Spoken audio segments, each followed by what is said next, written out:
이제 하나님의 말씀을 봉독하겠습니다. 오늘 우리에게 주시는 하나님 말씀은 사도행전 9장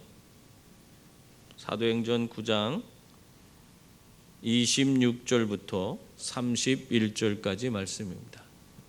사도행전 9장 26절부터 31절까지 말씀, 우리 한 절씩 나누어서 읽겠습니다. 사울이 예루살렘에 가서 제자들을 사귀고자 하나 다 두려워하여 그가 제자됨을 믿지 아니하니,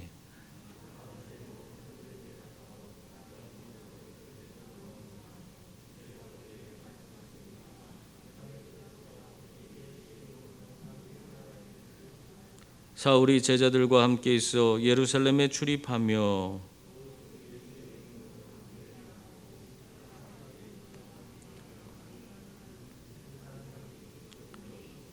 형제들이 알고 가이사랴로 데리고 내려가서 다소로 보내니라.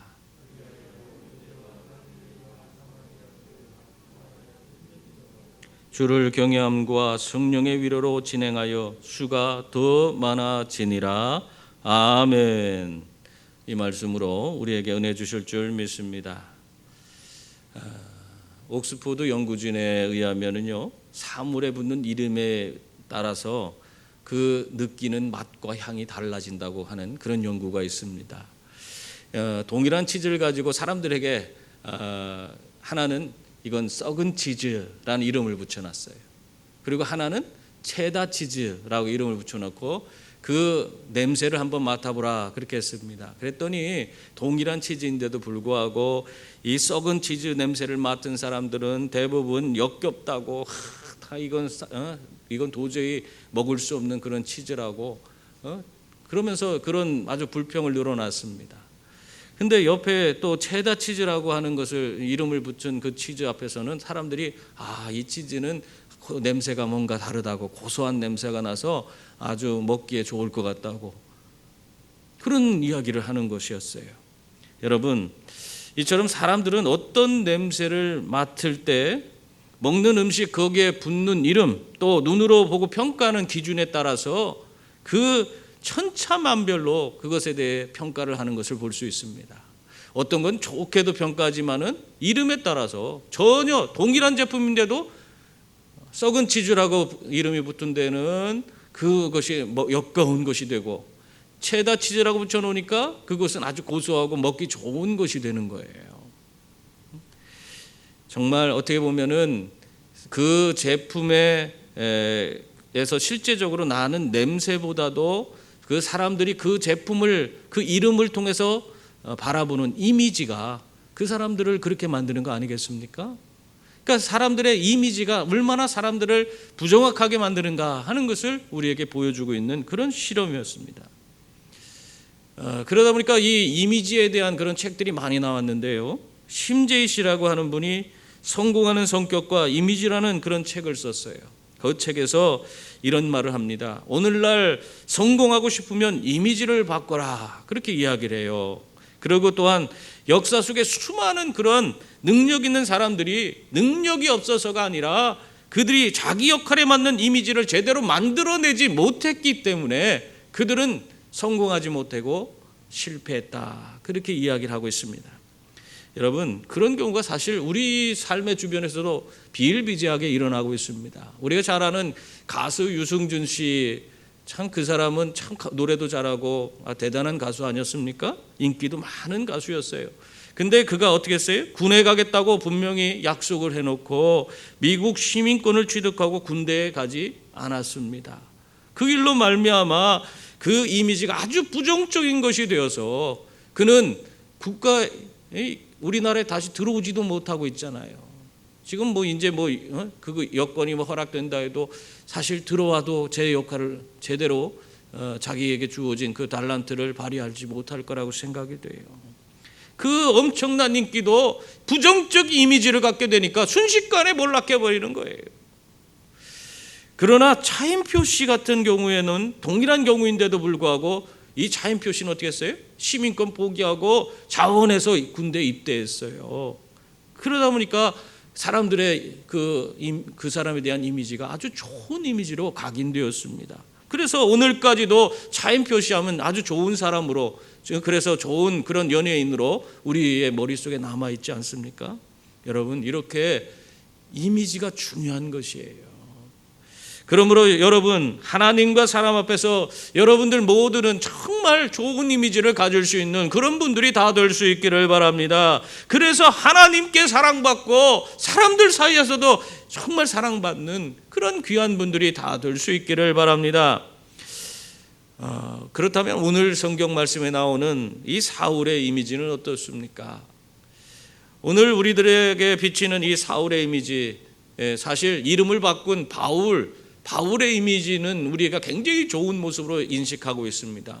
저도 바울을 정말 성경 인물 중에 참 존경할 만한 인물이다 생각해서 제 서재에 가면 바울에 대한 책들이 많이 있어요. 그분을 더 연구하고 그분이 이야기하는 것들을 내가 더 잘 이해하기 위해서 책들을 많이 이렇게 구매했더라고요.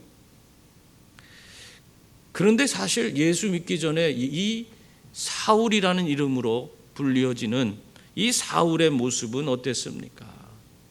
그는 정말 교회 입장에서 본다면 있을 수 없는 그런 나쁜 사람이에요. 그는 어떤 일을 했어요? 스데반을 돌로 쳐 죽게 하고 예루살렘 성도들 뿐만 아니라 그 수많은 성도들을 지방까지 쫓아가서, 아니 다른 나라까지 쫓아가서 그를 잡아서 그들을 괴롭게 하고 그들을 감옥에 가두고 죽게 하는 그런 일에 앞장섰던, 정말 어떻게 보면 그러한 부정적인 그런 일에 앞장을 섰던 그런 사람입니다. 그러니 그 이미지가 이 초대교회의 교인들에게 얼마나 나쁘게 각인되었겠습니까? 아마 이 사울 생각만 하면 몸이 떨릴 거예요. 아우, 치가 떨린다 이렇게 얘기하잖아요. 아마 잔인하고 냉정한 사람, 바늘로 찔러도 피 한 방울 안 나올 같은 그런 악한 사람, 그런 이미지로 아마 그 모든 사람들이 생각하고 있었을 것입니다. 여러분, 한번 새겨진 그런 각인된 이미지는요 쉽게 바뀌지 않아요. 여러분들이 그걸 항상 생각해야 돼요. 내 이미지가 사람들 앞에서 정말 나쁘게 한번 보여지는 거, 그걸로 그냥 넘어가면 되지 이렇게 생각하면 안 돼요. 부정적인 이미지가 각인되면요 그것을 회복하는데 오랜 시간이 걸리게 되어 있습니다. 아이고, 나 이제 바뀌었어요. 예전에 내가 아니에요. 나 바뀌었으니까 나 이제 그렇게 생각하지 마세요. 예전 사람 아니에요. 아무리 내가 그렇게 주장한다고 해도 그것을 그렇게 믿어주는 사람은 있지 않습니다. 제가 보니까 그렇게 부정적인 이미지에서 그가 정말 바뀌었다는 것을 인정받는 데까지 보통 사람들의 머릿속에 한 6개월 정도 기간이 걸리는 것 같더라고요. 이건 제 생각이에요. 이거 학적으로 증명된 건 없습니다만은 제가 보니까 그 사람이 바뀌었다고 하고 정말 바뀐 그런 삶을 살아가는데도 사람이 그 사람을 제대로 보아주지 않아요. 근데 한 6개월쯤 그 사람이 그렇게 변화된 모습으로 살아가니까 그때 가서 저 사람 바뀌었구나.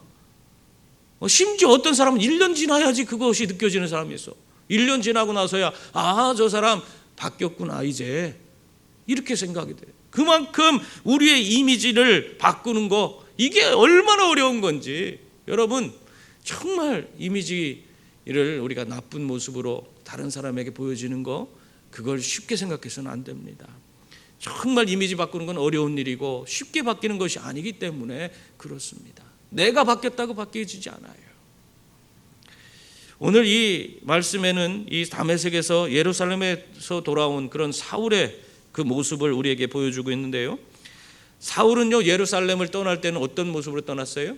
박해자로서, 교회의 정말 최고의 박해자로서 기세 등등해서 정말 모든 그 예수 믿는 사람들을 잡아 죽이기 위해서 그는 떠났습니다.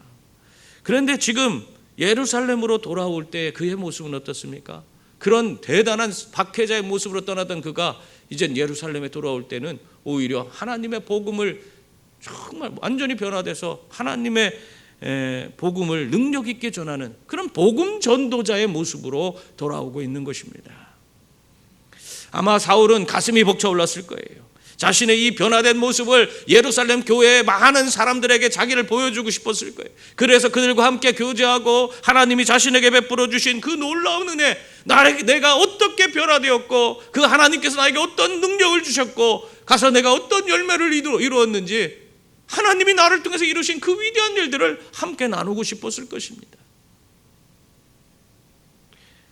예전에 우리 아이들이요, 어렸을 때 칭찬받을 만한 일을 하면요 얼마나 목소리부터 달라져요. 당당하고 목소리가 얼마나 달라지는지 몰라요. 막 저 멀리서부터 뛰어오면서 엄마, 아빠 그러면서 소리를 지르면서 뛰어와요. 그러면은 벌써 우리들은 마음을 준비합니다. 와, 이 녀석이 뭘 잘했구나. 잘했으니까 어떻게 칭찬해 줄까. 미리 마음의 준비를 하고 있는 거예요. 여러분도 그렇지 않아요? 다 그러고 있어요. 아이들이 뭔가 잘했으니까 저렇게 기세등등해서 큰 목소리로 당당하게 나오고 있는 거 아니겠습니까? 그러면은 아이가 뭔 얘기를 하면 잘했다 잘했다, 아이고 그래 내 새끼 잘했다, 우리가 그러면서 그 아이를 칭찬해 줘요. 그런데요, 만약에 그 자신만만하고 막 자기가 어떤 칭찬받은 일을 했기 때문에 그렇게 자신만만하고 목소리도 당당하게 그렇게 달려오는 아이를 무시해버려 보세요. 그럼 어떻게 됩니까? 그 아이가 풀이 금방 죽어버려요. 칭찬과 격려가 얼마나 중요한 건지 몰라요. 근데 오늘 예루살렘에 이렇게 자신의 변화된 모습, 정말 하나님의 위대한 그런 능력, 자를 통해서 이루신 하나님의 위대한 열매, 이런 것들을 함께 나누고 싶은 그 사울의 그 마음이, 지금 자기는 그런 모습으로 기대를 갖고 왔는데 그거와는 전혀 다른 반응이 생긴 것입니다. 그게 오늘 26절 말씀이에요. 26절 말씀에 보면 뭐라고 하고 있어요? 사울이 예루살렘에 가서 제자들을 사귀고자 하나 다 두려워하여 그가 제자됨을 믿지 아니했다, 그렇게 말하고 있습니다. 사울은 예루살렘 교회가 그동안 예수 그리스도께서 자신을 통해서 이루신 일을 함께 나누고 기뻐하는 그런 생각을 막 갖고 막 가슴이 벅차서 예루살렘에 돌아왔는데, 그런데 그의 생각과는 완전히 다른 거예요. 자신을 아무도 환영해 주지 않아요. 근처도 오주려고 하지 않아요. 오히려 슬슬 자기를 피합니다. 자기는 가서 사귀려고, 여기 있는 그 문장을 보면 그 원어로 표현하면 자꾸 가서 만나려고 하는 애를 쓰는 그런 용어로, 그런 단어로 사용되고 있어요. 그렇게 했는데도 아무도 그 사울을 환영해 주지 않는 거예요. 왜입니까? 그것은 그가 지니고 있던 과거의 이미지 때문에, 박해자의 그 이미지 때문에 그러한 것입니다. 과거에 이 사울은 너무나 무서운 박해자였기 때문에 사람들이 도저히 그와 함께 할 수가 없었던 것이에요. 그 사람만 쳐다만 봐도 그 이미지가 떠올라서 도저히 그 사람하고는 함께 할 수 없다, 그런 마음을 갖고 있었던 것입니다. 그럼에도 불구하고 사울은 예루살렘 교회의 제자들과 함께 하기를 원했어요. 왜입니까?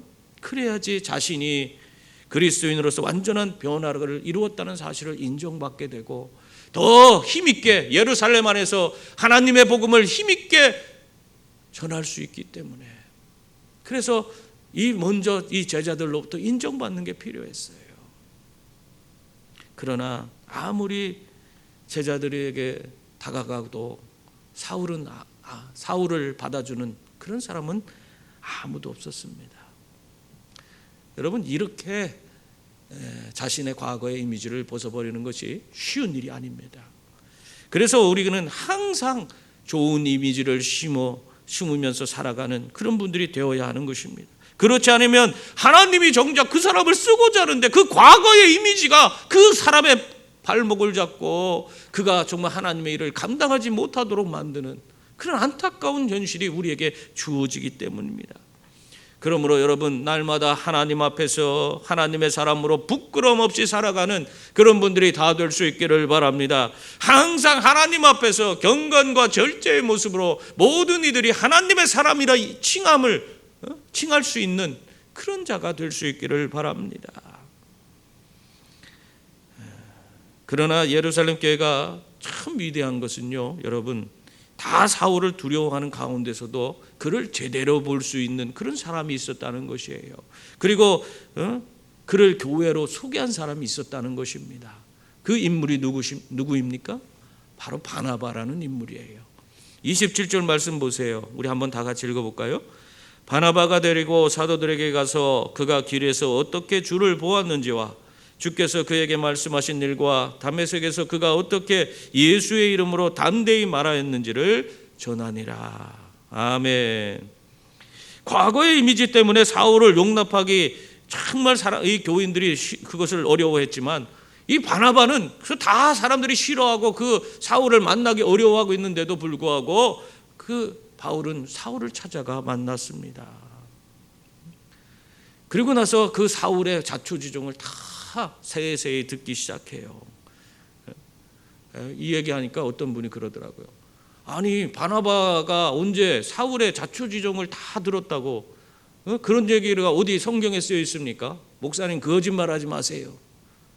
여러분, 이 바나바가요, 이 사울을 데리고 사도들에게 소개할 때 이 사울이 어떻게 변화되었는지, 그 변화된 과정, 하나님이 또한 그를 어떻게 사용하셨는지 그 모든 것들을 아주 자세하게 하나하나 설명했다고 오늘 27절 말씀에 나오지 않아요? 여러분, 내가 듣지 않고 그것을 잘, 그 내용들을 세세한 것들을 잘 그 사람과 교제하면서 그 서로가 그 은혜를 나누지 않고는 내가 다른 사람에게 그 사람에 대해서 제대로 소개할 수가 있어요? 없습니다. 이미 바나바는 바울에게 가서, 이 사울에게 가서 사울의 그동안에 있었던 모든 일들을 아주 세세하게 들었던 것이에요. 그리고 나서 사도들에게 그를 소개할 때 자기가 그 들은 얘기를 사도들에게 전할 수 있었던 것입니다.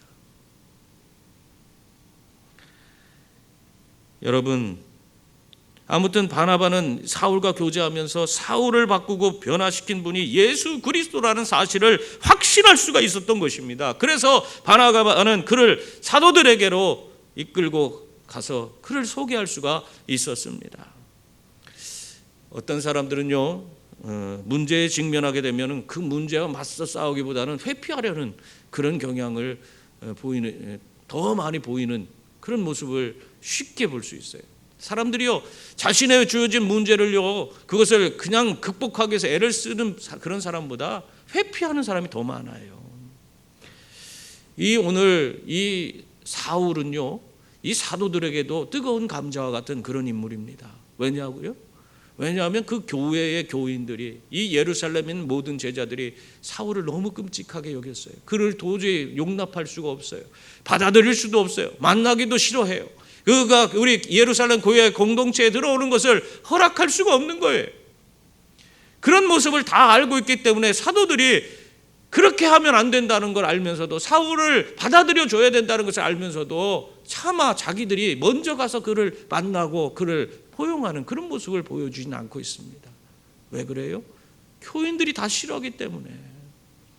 사도들도 사람인지라 그 마음이 있는 거예요. 그들도 왠지 이 사울이 꺼려지는 거예요. 그러나 그것은 하나님의 마음이 아니에요. 하나님 뜻이 아닙니다. 그렇기 때문에 하나님은 하나님의 사람을 따로 세워서 그 사람을 통해서 이 사도들의 그 그릇된 생각을 바로잡아 주시는 거예요. 여러분, 성경의 다메섹에서 그 눈이 멀었던 그런 사울을 아나니아가 안수하여서 어떻게 했어요?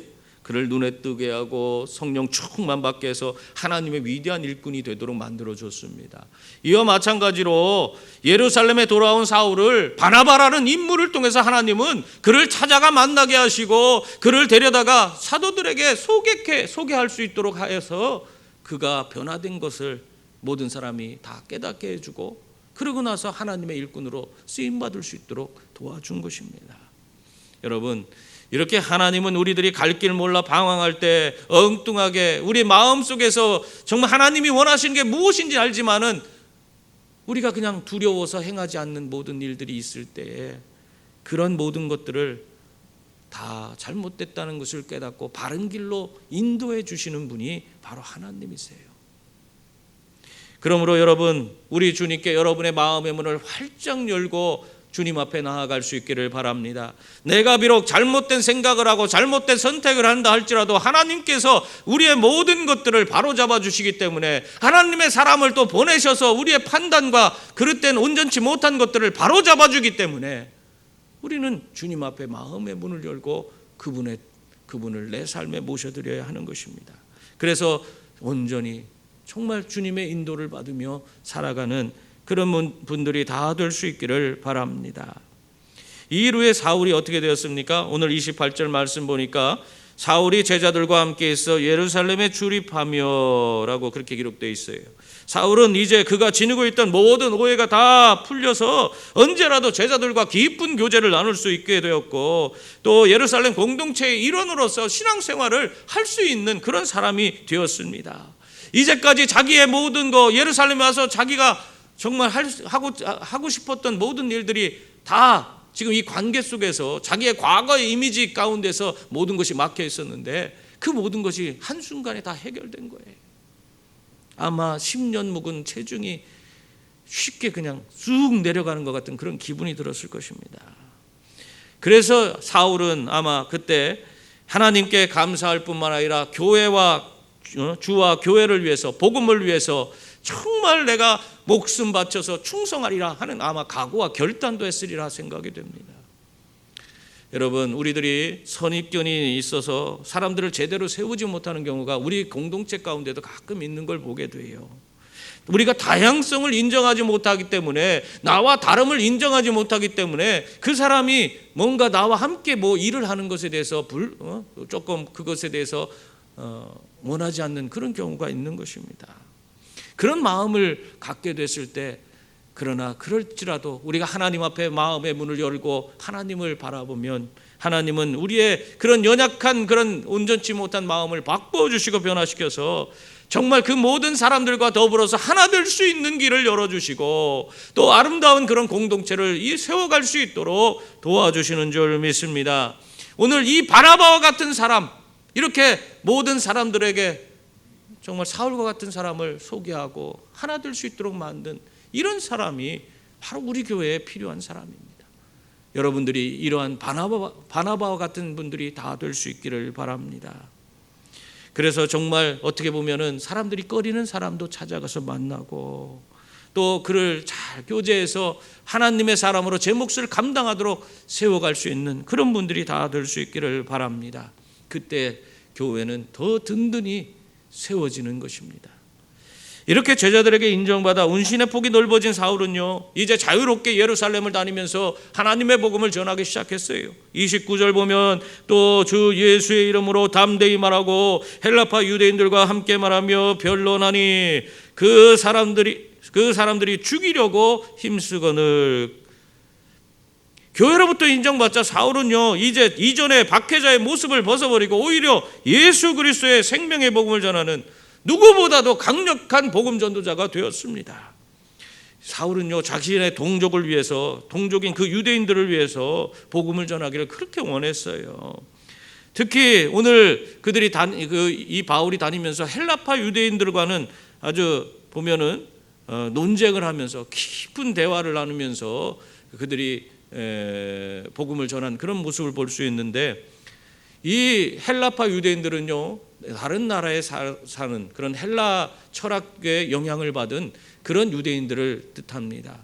이 헬라 철학적 영향을 받은 사람들이 굉장히 논리적으로 이 바울을 집요하게 공격해서 바울이 지금 전하고 있는 그 복음의 핵심이 잘못됐다는 것을 드러내고자 원했던 거예요. 그래서 그가 모든 것이 하는 것이 잘못됐다, 그 너가 전하는 것은 온전한 것이 아니다, 그것을 온천에 드러내고자 원했던 것인데, 근데 그것이 이루어지지 않았습니다. 아무리 그들이 그렇게 논쟁해서 열심을 내도 바울의 논리를 이겨낼 수가 없었던 거예요. 결국 그래서 이 헬라파 유대인들이 결국에는 이들도 다메섹에서 있었던 일과 동일하게 어떤 일을 벌여요? 이 바울을 그대로 둬서는 안 되겠다, 이 사람을 제거해야지 된다, 이 사람을 죽이지 않으면은 이 사람으로 말미암아 우리 유대인들이 많은 악영향을 우리가 받을 수 있겠다 하는 그런 생각을 갖게 된 거예요. 그래서 자신들의 종교에 방해된다고 이 바울을 죽이고자 하는 그런 마음을 품었던 것입니다. 여러분, 하나님의 복음이 전파되는 데는요, 이렇게 쉽게 전파되지 않습니다. 그러니까 오늘 사울이 얼마나 어렵게 복음을 전하고 있어요. 가는 곳곳마다 하나님 복음 전할 때 적대자들이 나타나고 그들이 그를 죽이려고까지 하는 거예요. 이 지금 여기 다메섹에서도 그랬죠. 오늘 지금 예루살렘에서도 그래죠. 앞으로 1차 전도여행, 2차 선교여행, 3차 선교여행 계속 진행하면서 수많은 그런 적대자들을 만나게 되는 거예요. 하나님의 복음을 전하면서 여러분이 쉽게 하나님 복음을 전할 수 있다, 이런 생각을 가지면 안 된다는 겁니다. 수많은 반대와 그 어려움을 우리가 겪을 수 있다는 사실을 늘 염두에 두고 하나님의 복음을 전할 수 있는 분들이 다 될 수 있기를 바랍니다. 여러분, 세상이 하나님의 복음을 쉽게 그것을 받아들일 수 있겠습니까? 우리나라 선교 초기에요, 우리나라에 최초로 순교한 선교사가 있는데 그 사람이 누구냐면 토마스 목사입니다. 이 사람은 가방에 가득히 성경을 번역해서 한국어로 번역해 갖고는 그걸 가지고 왔어요. 이 성경을 가지고 우리나라 이 땅에 하나님 복음을 전하고자 왔는데 그는 그 자기가 오는 목적했던 그 배를 얻어 타지 못하고 미국 상선을 타고 들어왔어요. 근데 미국 상선과 우리나라와의 관계가 안 좋아져서 결국에 거기 있는 사람들과 말하자면 전쟁이 터진 거죠. 결국에 그 사람들을 잡아내려서 이 토마스 목사를 그 대동강가에서 바로 내리자마자 목을 쳐서 죽였어요. 그리고 그거 가져온 그 성경 더미를 다 집어던졌어요. 근데 거기에 있던 사람 중에 한 사람이 그것을 주워다가 보니까 종이의 질이 좋아요. 그래서 그 성경을 가지고 자기 집 흙벽에 도배를 그걸로 했습니다. 그리고 나서 몇 년 시간이 지나고 나서 그 집을 또 다른 사람이 매매를 하게 됐는데 그 매매를 해서 보니까 벽에 아주 이상한 글씨로 쓰여진 아주 이상한 그 책들이 쫙 도배가 되어 있는 거예요. 뭔가 그것을 읽어보다가 그 사람이 변화돼서 초대교회 그 널다리 교회라고 하는 장대현 교회 교인이 됐습니다. 참 놀라운 일 아니에요? 토마스 목사는 아무것도 한 게 없어요. 그냥 와서 죽은 것밖에 없어요. 그의 순교적 희생이 있었기에 또 예수 그리스도를 믿는 자가 이렇게 시간이 지나면서 생겨나게 된 겁니다. 또한 헤론 선교사도 우리나라에 의료 선교사로 왔는데 이분은 의사이고 목사였습니다. 그래서 열심히 우리나라에 와서 한국의 수많은 사들을 치료하면서 그들을 병을 고치려고 애를 썼지만 자신이 결국 풍토병에 걸려서 5년 만에 죽고 말았어요.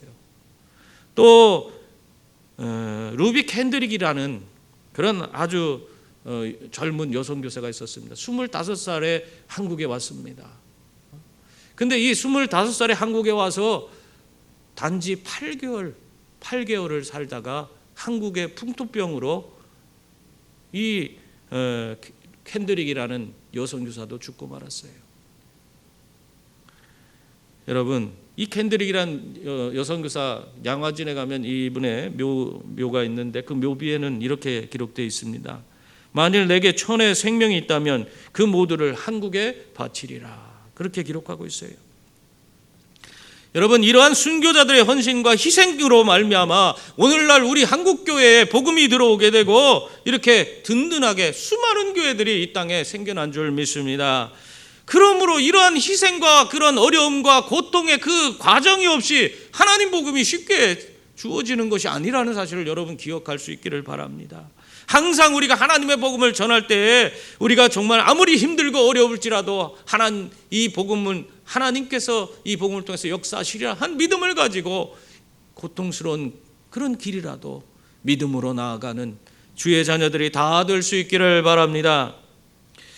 여러분, 사울은 어떤 시련과 고난이 있을지라도 오직 예수만을 위해서 그리고 자신의 동족들의 구원을 위해서 순교할 각오를 가지고 복음을 전하다가 결국에는 심각한 그런 위기에 처하게 됐습니다. 근데 오늘 30절 말씀에 보면요, 참 이제는 완전히 상황이 바뀐 것을 볼 수 있어요. 거기 보면 형제들이 그 사실을 알고 어떻게 했어요? 가이사랴로 데리고 내려가서 다소로 보냈다, 그런 말씀이 있어요. 이 사울이 정말 주와 복음을 위해서 목숨을 무릅쓰고 하나님 복음을 전하기 위해서 애를 쓰는 그 모습을 보고 결국에는 그것으로 말미암아 헬라파 유대인들이 그를 죽이려고 한다는 그 소식을 듣고 이제는 형제들이 직접 나서서 이 사울을 제대로 받아들이지도 않던 사람들이 이제는 어떻게 해요? 그의 목숨을 구원하려고 자기들이 나서서 그를 데리고 가이사랴로 내려가서 다소로 사울의 고향 아닙니까? 그곳으로 가서 그가 그 위기를 피할 수 있도록 만들어줬습니다. 이 모든 것을 통해서 우리에게 말씀하는 것이 뭐냐? 하나님의 열심으로 우리가 주와 복음을 위해서 헌신하고 충성할 때에 우리 가운데 더 깊은 그런 교제가 이루어지고 깨어진 그런 관계도 회복되어진다는 사실을 우리에게 말하고 있는 것이에요. 여러분, 주를 사랑하는 열심이 우리의 깨어진 관계를 회복시켜주는 줄 믿습니다. 그렇기 때문에 우리가 여러 가지 어려움이 있을지라도 관계가 소원한 그런 사이에 있을지라도 그 서로가 정말 하나님 앞에서 열심을 내고 충성을 다하면 우리가 온전히 주님 안에서 하나됨을 경험할 수 있고 하나님의 위대한 그런 역사를 이루는 그런 주의 자녀들이 되는 줄 믿습니다. 사랑하는 성도님들, 사울이 바나바를 통해 교회에 들어오게 되고 하나님의 복음 안에서 형제들과 더 깊은 관계로 발전해 나갈 때에 아주 놀라운 일이 이루어졌습니다. 그것은 31절 말씀에 보면 뭐라고 하고 있어요? 우리 한번 다 같이 읽어볼까요? 그리하여 온 유대와 갈릴리와 사마리아 교회가 평안하여 든든히 서가고 주를 경외함과 성령의 위로로 진행하여 수가 더 많아지니라. 아멘. 어떤 일이 벌어졌어요? 성령의 능력으로 이 교회가 든든히 세워지게 된 것입니다. 이제 이 예루살렘 교회는요, 예루살렘에만 머무는 그런 교회가 아니라 이제는 온 유대로 확장되어지고 또 그것이 갈릴리로 더 확산되어지고 그래서 나아가서 사마리아 전 지역에 이르기까지 하나님의 교회가 온전히 세워지게 된 것입니다. 작은 하나의 예루살렘에 있던 교회가 그것이 수많은 어려움을 이기고 견디고 그 고통을 다 떨쳐서 이겨냈을 때에 어떻게 됐습니까? 그 교회가 이제는 온 유대로 또 갈릴리로 사마리아로 점점 성령의 위대한 역사를 이루는 교회가 될 수 있었던 것입니다. 여러분, 오늘날 많은 교회들이요, 교회가 성장하지 않는다고 그런 얘기를 합니다. 참 안타까운 그런 현실입니다. 물론 그 요인으로 인구수의 변화를 들 수 있죠. 인구 절벽에 우리가 이미 맞닥뜨렸어요. 이제는 인구가 줄고 있습니다. 또 교회의 그 질적 수준이 너무 떨어진 그런 것이 요인이 된다, 그런 이야기를 하는 분도 계세요. 또 세상에 대한 그런 영향력이 상실했다, 교회가 세상에 대한 영향력을 상실했다, 그렇게 이야기하는 분도 있습니다. 물론 그 모든 것이 그러한 교회가 성장하지 못하는 요인이 될 수 있어요. 그러나 정작 중요한 것은 다른 데 있어요. 그게 뭐냐면 성령을 의지하지 않습니다. 오늘날 교회가 성령을 의지하지 않아요. 교회의 성장은 성령님께서 주도하시는 거예요. 예루살렘과 온 유대와 갈릴리와 사마리아 지역으로 성령께서 그 위대한 역사를 펼쳐가시면서 하나님의 교회를 든든히 세워가시는 겁니다. 여러분, 우리가 아무리 인간적인 노력을 한다 해도 우리는 이룰 수 없어요. 우리가 인간적인 수단과 방법을 통해서 교회를 성장시킬 수가 없는 것입니다. 오직 성령 하나님께서 우리 가운데 임재하여 주셔서 그분의 온전히 우리를 다스려 주시고 우리를 이끌어 주셔서 온전히 하나 되게 하시고 우리를 통해서 하나님의 위대한 역사를 이루어가 주실 때에만 우리는 위대한 부흥의 그 역사를 우리는 경험하는 교회가 되는 것입니다. 그러므로 여러분, 항상 성령을 의지할 수 있는 그런 분들이 다 될 수 있기를 바랍니다. 안 된다는 그런 생각은 다 버리고 주께서 힘 주시고 능력 주시면 무엇이든지 할 수 있느니라 하면서 담대한 믿음으로 나아가시는 분들이 다 되시길 바랍니다. 하나님에게는 능치 못할 일이 없는 줄 믿습니다. 반드시 여러분의 삶에 놀라운 일을 이루어 주실 것입니다. 성령 하나님께서 여러분에게 임하셔서 여러분을 충만케 하시면 여러분은 위대한 역사를 이루는 자들이 될 것이고 더욱더 교회를 든든히 세움으로 말미암아 하나님 앞에 크게 영광 돌리는 그런 귀한 일꾼들이 다 될 줄 믿습니다. 이러한 우리 모두가 될 수 있기를 주님의 이름으로 축원합니다. 기도하겠습니다.